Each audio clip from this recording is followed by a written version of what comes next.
Hello, dear student. I am Amit Yadav from Electrical Department. Today we are going to learn third unit of Basic Electrical and Electronic Engineering subject. Third unit is Magnetic Circuit.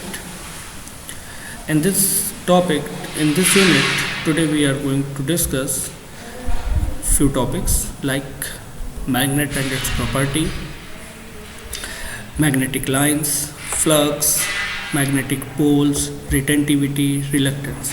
All these topics will be covered in this topic today. So let us start. As we know that magnet have some properties.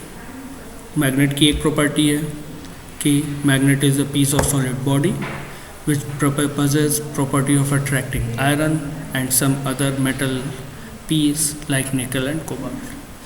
Magnet natural form में भी available होता है, वो Lansdowne material का बना होता है. Second property है इसका, the point at which the iron piece accumulate maximum are called poles of the magnet, while imaginary lines joining these poles is called as axis of the magnet. यहाँ से अपन ये समझ सकते हैं कि मैग्नेट के किसी भी मैग्नेट के दो एंड होते हैं. हर एंड पे बहुत सारी मैग्नेटिक लाइन निकलती है और उसके जस्ट दूसरे एंड पर वो सारी मैग्नेटिक लाइन आके ख़त्म होती है.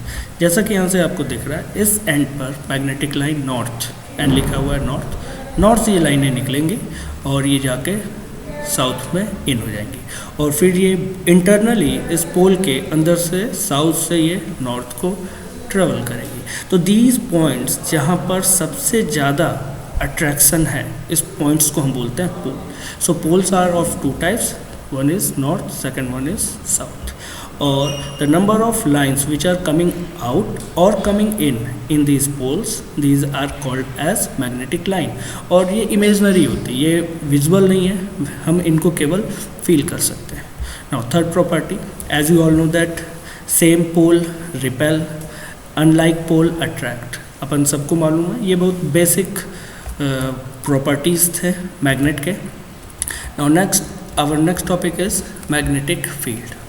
The region around a magnet within which the influence of the magnet can be experienced is called magnetic field. यानी मैग्नेट का वो एरिया जहाँ पे आपको मैग्नेटिज्म फील हो रहा है, that area is called as magnetic field. Next topic is magnetic line of force. It is represented by imaginary lines around it which are called magnetic line of force. It is generally start from north and ends at south. These lines have no physical existence. जैसा कि आपको भी मैंने पहले बताया था, किसी भी मैग्नेट पे दो पोल होते हैं, नॉर्थ और दूसरा साउथ. नॉर्थ से मैग्नेटिक लाइन निकल रही है और साउथ पे एंड हो रही है. तो ये जो मैग्नेटिक लाइंस हैं जो कि फोर्स प्रोड्यूस कर रही हैं, जिसकी वजह से हमें अट्रैक्शन फील हो रहा है, हम इन्हीं को बोलते हैं magnetic. Now next our topic is retentivity. The power of retaining magnetism over the magnetizing force is remove. इसको आप ऐसा समझ लें कि अगर हम किसी मटेरियल को बार बार मैग्नेटिक फील्ड में रखते हैं तो उस पर मैग्नेटिक फोर्स लगता है. आप किसी भी मैग्नेट के पास आयरन ले जाएंगे, वो उससे अट्रैक्ट हो जाएगा. बट बार बार ऐसा प्रोसेस रिपीट करने से क्या होगा, अगर आप मैग्नेट हटा दें और आप उस आयरन बॉडी को देखें, उसके पास फिर कोई मेटेलिक बॉडी ले जाए, तो आप देखेंगे उसको अट्रैक्ट कर रहा है. तो इसको हम ऐसे समझ सकते हैं कि मैग्नेटिक फील्ड हटने के बाद भी अगर किसी बॉडी में मैग्नेटिज्म बना रहता है तो इस प्रॉपर्टी को हम कहते हैं retentivity. Next topic is reluctance. Reluctance is something like resistance. जैसा आप जानते हैं कि किसी मटेरियल से जब करंट फ्लो होता है तो वो मटेरियल की प्रॉपर्टी कि वो करंट को अपोज करती है, इस प्रॉपर्टी को हम रेजिस्टेंस बोलते हैं. सेम ऐसे ही जब magnetic lines the opposition by the material to the flow of line of force is called as reluctance. यानी सेम मटेरियल अगर किसी मैग्नेटिक लाइन के फ्लो को अपोज कर रहा है तो हम इसको कहते हैं रिलक्टेंस. तो मैग्नेटिक फील्ड में रेजिस्टेंस के बिल्कुल सिमिलर है रिलक्टेंस. यहाँ हम रिलक्टेंस यूज़ करते हैं, इलेक्ट्रिक फील्ड में हम रेजिस्टेंस यूज़ करते हैं. मैग्नेटिक फील्ड में हम रिलक्टेंस यूज़ करते हैं, इलेक्ट्रिक फील्ड में हम रेजिस्टेंस यूज़ करते हैं। रिलक्टेंस को हम कैपिटल एस से डिनोट करते हैं और ये एस इक्वल्स टू होता है एमएमएफ अपॉन फ्लक्स। यहाँ पर फ्लक्स और एमएमएफ क्या है ये भी अभी आगे चल के हम लोग डिस्कस करेंगे। रिलक्टेंस की यूनिट है एम्पियर टर्न पर weber. Now next our topic is magnetic flux. Magnetic flux is denoted by phi. Here this flux is this one. Okay. Now what is magnetic flux?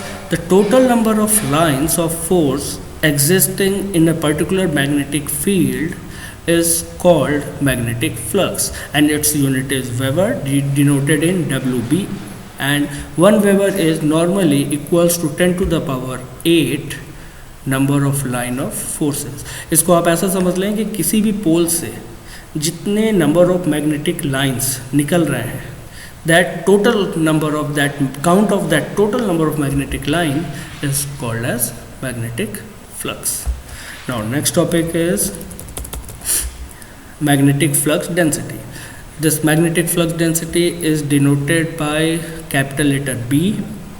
It can be defined as flux per unit area in a plane at right angle to the flux is known as flux density. इसको आप कुछ ऐसा समझ लें जैसा कि अपन ने अभी पिछले डायग्राम में देखा कि यहाँ पर मैग्नेटिक लाइन नॉर्थ से निकल रही है और साउथ को जा रही है। तो अगर अपन यहाँ पे अगर ऐसा देखें कि ये जो लाइंस है यहाँ पर ये सपोज मैंने एक प्लेन बना दिया सर्कुलर, प्रॉपर लाइन नहीं है बट आप समझ सकते हैं क्या मैं बताना चाह रहा हूँ। और यहाँ से मैग्नेटिक लाइंस निकल रही है, ओके, और नॉर्थ से साउथ को जा रही है। तो यहाँ से आप ये समझ पा रहे हैं कि इस पर्टिकुलर सर्कुलर प्लेन को जितने नंबर ऑफ मैग्नेटिक लाइंस ने काटा, that is your magnetic flux density. तो यानी यहाँ पर क्या हो रहा है, ये प्लेन से परपेंडिकुलर है ये मैग्नेटिक लाइन। तो बिल्कुल ऐसा ही है हमारा magnetic flux density denoted by capital letter B. Definition में भी मैंने ऐसे ही समझाया। It's formula will be phi upon A. Phi का यूनिट हुआ weber, A for area, unit of area is metre square, तो इसका यूनिट बन गया वेबर पर मीटर स्क्वायर। इसका alternate unit tesla capital T भी हो सकता है। नॉर्मली हम दोनों यूनिट यूज़ कर सकते हैं, आप पर डिपेंड करता है आप क्या यूज़ करना चाह रहे हैं। Now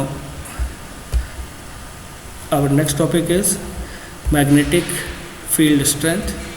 Magnetic field strength is denoted by capital letter H, and it can be defined as this gives quantitative measures of strongness or weakness of the magnetic field. या आप इसको कुछ ऐसा भी समझ लें कि the force experienced by a unit N pole, it may be N pole or it may be S pole, N pole with 1 Weber of pole strength when placed at any point in any magnetic field is known as magnetic field strength. यानी जितना ज़्यादा H की value होगा, जितना ज़्यादा H की value होगा magnetic field उतनी ही ज़्यादा स्ट्रॉन्ग होगी। इस डिफिनेशन के अकॉर्डिंग इसका यूनिट हो सकता है न्यूटन पर वेबर, बट कहीं कहीं इसका यूनिट एम्पियर पर मीटर या एम्पियर टर्न पर मीटर भी होता है। ये अपन आगे चल के और डिटेल में डिस्कस करेंगे कि ये यूनिट मैग्नेटिक फील्ड स्ट्रेंथ का हम कैसे डिराइव कर सकते हैं। तो बच्चों आज के लिए इतना ही, बाकी हम नेक्स्ट लेक्चर में अगले टॉपिक डिस्कस करेंगे। आप डेली वीडियोस को देखें, आप लोगों के लिए ही बनाया जा रहा है। आप सब जानते हैं कि कोरोना वायरस है, इस वजह से क्लासेस इंटरप्ट है, तो आप प्लीज़ डेली से पढ़ें ताकि हम अच्छे मार्क्स सिक्योर कर सकें BEE में। Okay, thank you, good day.